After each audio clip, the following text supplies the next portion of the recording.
Oh, check that out. Looks like it's about time for another 5-piece for your head tops. Welcome to the latest edition of I Got 5 on It. It's your guy Craig, also founder of the FOFC, that would be the Facts Over Feelings Coalition. And if you're ready for some real talk, let's get into it. But if you're scared, go to church. This ain't for you. I'm gonna hop off the porch with number one, SOS. Feels like we're probably all sending those out. But man, can somebody please save Justin Herbert? I'm doing my part. I'm praying. Because I believe the only thing that can make a difference right now is divine intervention. Otherwise, Jay Herbo's stuck with Joe Lombardi as his OC for the remainder of the season, and ain't no light at the end of that tunnel.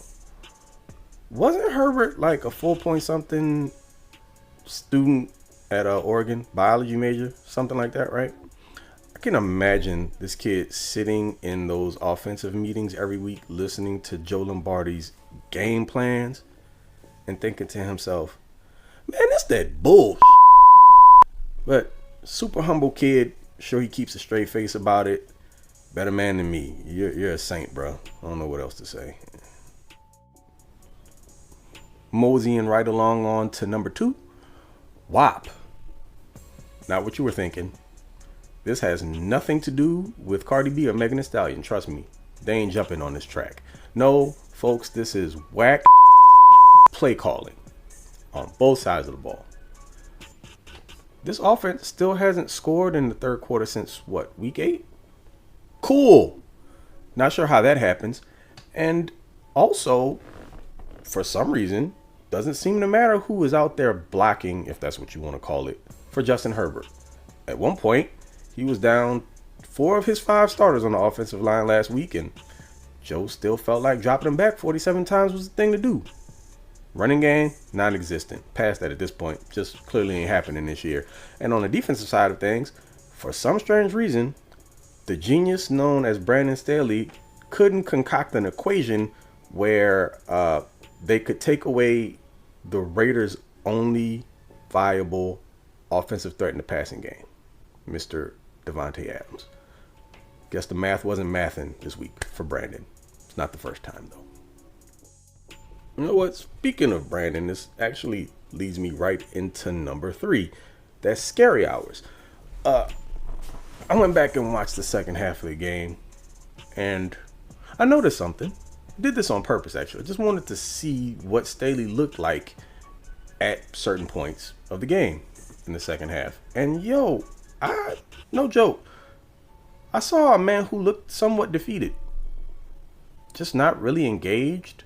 Like he knew he was in over his head, and it's starting to wear on him a bit. His face just looked puzzled at times. And it's not the first time that I've seen it. But I think now I've seen it enough to where it's concerning. Could just be me.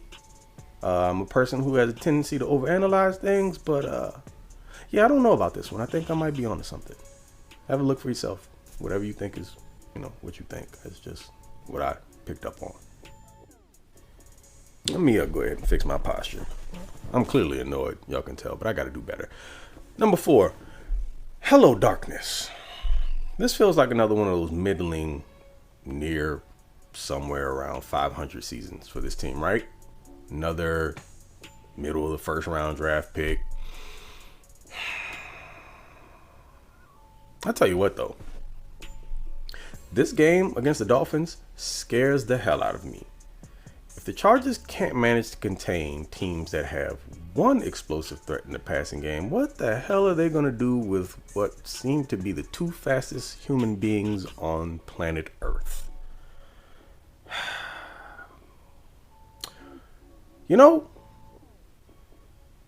This is probably the game. I think if the Chargers find a way to pull this out, you grant, well, I ain't granting Lombardi anything, but you might give Staley a little bit of a pass. You may feel a little bit better about him. But if they get smoked, like it feels like they probably will, all hell's going to break loose. Now, if you're a part of the FOFC, then you already were looking at this team's deficiencies back when they were 5-3 and everybody was just yay and ignoring all of the very clear and evident problems and just brushing it under the rug because it's like, what are you guys mad about? They're 5-3. We're winners. We're above 500. Why are you complaining? You're so negative. And now, that's right, everybody's pushing the panic button. But don't worry about it. You and I know, the folks that are watching this probably, we get how this works. So you're not super surprised. Doesn't make you any less annoyed though. Anywho, this is going to be a make or breaker ultimately for the season, but I also think it could probably seal someone's fate. Honestly, don't think Brandon Staley really gets fired actually at the end of the season because that's not the charge away. Year 2, 4-year deal. Lombardi's definitely going to be gone though, and somebody else is going to get the axe. And I could throw the name out there. You may not even know it if I say it, but let's just say he has a title, but we really don't know what he does because he doesn't actually call plays. So we'll see. Let's go ahead and put a bow on this, shall we? Number 5, the devil wears powder blue. Chargers, what y'all doing, man? We were scheduled to wear the Royals on Sunday, and you changed it to the powder blues. Now look, we're a few weeks off from Christmas. You could have saved the Grinch act for a little while. You're trying to steal all our joy. Look, I'll speak for myself.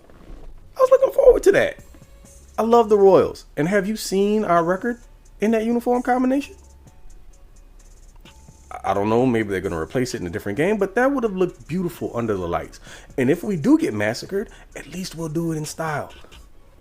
But man, it was kind of something that I was pretty amped up about. I know it's stupid to get excited about jerseys, but dog, they're like my favorite color jersey. Can't have anything I want this year, apparently.